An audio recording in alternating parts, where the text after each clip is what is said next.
When you're talking about the most dependable, longest-lasting, full-size pickups on the road, what you're really talking about is Chevy Silverado. And that just doesn't happen by accident. While we test our trucks from hood to hitch with durability in mind, we also spend countless hours testing what could be the most important part of the truck, the bed. And today we're going to talk with Chief Engineer Eric Stanzak about those tests. Hey, Eric. Hey, Howie. How you doing? Great, thank you. Okay, the bed of the truck, very important. Yes, the bed and what it's made of matters so much because this is the part of the truck that takes all the abuse. Now, I know the Silverado bed is made of high-strength steel. The Ford F-150, aluminum? Did I hear that right? That's right, Howie. Silverado has a roll-formed, high-strength steel bed floor. Ford F-150 has an aluminum bed, two very different materials. Okay, so how do they compare? We run our trucks through a variety of durability tests, including the bed, which I'm about to show you. We took a section from the steel bed of a Chevy Silverado and we dropped a 17-pound wedge on it to see what would happen. We then ran the same test on the Ford F-150. Wow. The wedge punctured the aluminum bed of the F-150 and it did not puncture the roll-formed high-strength steel bed of the Chevy Silverado. That's a big difference in damage between the two trucks. But Eric, these tests are run in a lab. If I'm a guy out there wanting to buy a new truck, I need to know how the beds of these trucks are going to hold up in the real world. I completely agree, Howie, because what you put in the back of your truck could have a sharp edge and it could cause some damage. That's why we always test our trucks in real-world conditions, too. You know what? We should run our own test. Now? Yeah, right now. Let's go do it.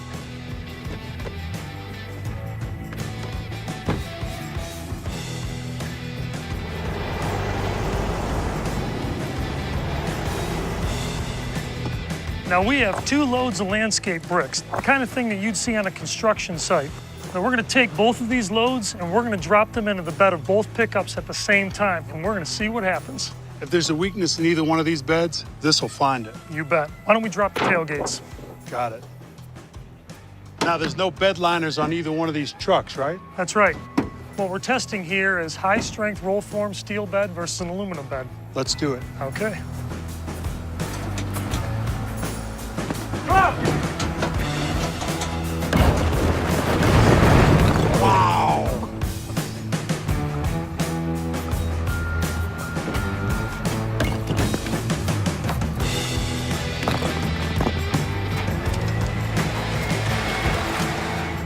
So let's see what we got, Howie.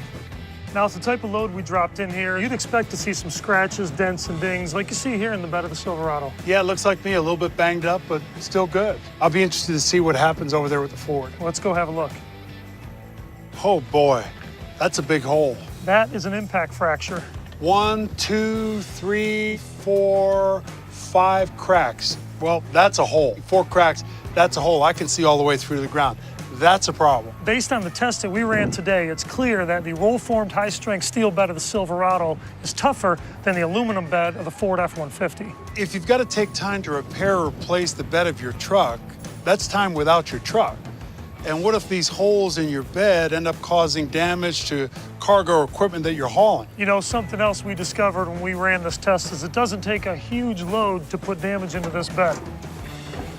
Let me show you. A toolbox. Yep. Really? That's right. Watch. Oh, boy. See? Put a hole right in the bed. Amazing. All right, let's see how the Silverado does. Just a dent, held up well. Just a dent. That's right. I have to tell you, all of this would really make me think twice about buying a truck with an aluminum bed, that's for sure. And this has been an eye-opening experience for me. Thanks for letting me see the strength of the new Silverado for myself. You're very welcome, Howie. It's been my pleasure. You got a point.